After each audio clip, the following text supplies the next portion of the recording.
Hello, everybody. This is Mrs. Dela Rosa. Today, I'm going to be showing you how to properly assemble your flute.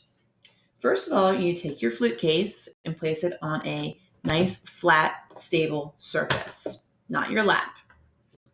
You want to make sure that these latches are facing towards, so you can lift the latches up. Okay?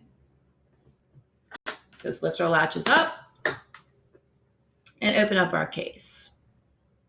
You can now see the three sections of the flute: the head joint, the foot joint, and the body of the flute.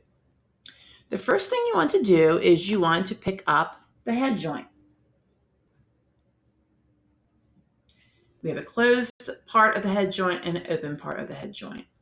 You then want to pick up the body of your flute.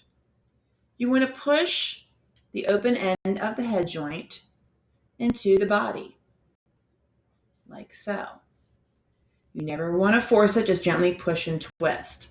If for some reason it doesn't go in smoothly, you may be pushing in the wrong side and try the other side. In order to line it up properly, we have the hole that you blow the air across, and that is lined up with all of these keys, a nice straight line. Okay, so once that is assembled, you go to the bottom portion here of your flute, and then you pick up the foot joint. Again, if you try to put the wrong sides together, it will not fit. Do not force it. So we're grabbing onto the foot joint, gently and pushing and twisting the foot joint onto the body. Now it kind of looks like these two rods here should be lined up, but they actually are not. You want to twist it so that this rod is lined up right with the center of that bottom circle key. So here we have our assembled flute. Here's the head joint,